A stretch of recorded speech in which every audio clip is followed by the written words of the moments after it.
Una de las intenciones de la muestra es homenajear la figura de un coleccionista, Jesús Martínez Gerricabeitia, un empresario que dedicó parte de su fortuna a atesorar esta colección de arte contemporáneo español. La intención del coleccionista en este caso fue coleccionar obra comprometida políticamente en la defensa de la democracia, en la denuncia del franquismo, de la dictadura, de sus excesos, de la tortura, de la represión en general. Creo que esto concede a la colección una alta significación de compromiso social y político que la Universidad Politécnica ha querido resaltar.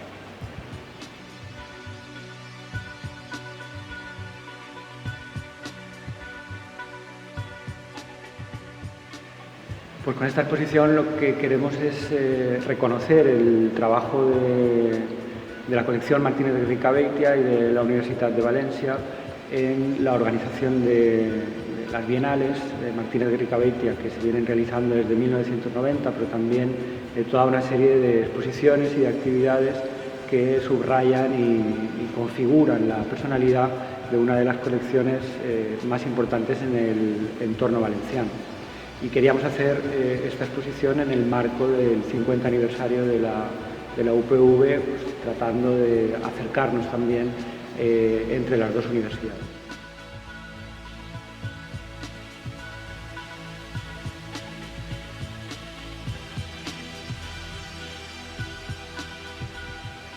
Sinceramente pienso que esta exposición es una oportunidad única de que los alumnos tengan acceso a piezas de primer nivel, de artistas españoles muy reconocidos, ¿no? Como Rogelio López Cuenca, Equipo Crónica, Equipo Realidad, además con piezas significativas, ¿no? Como la de Simeón Sáez o Carmen Calvo, y piezas que normalmente tienes que ir a verlas o visitarlas a un museo, pues poder tenerlas tan cerca de las aulas y que el alumnado pueda presenciarlas en directo.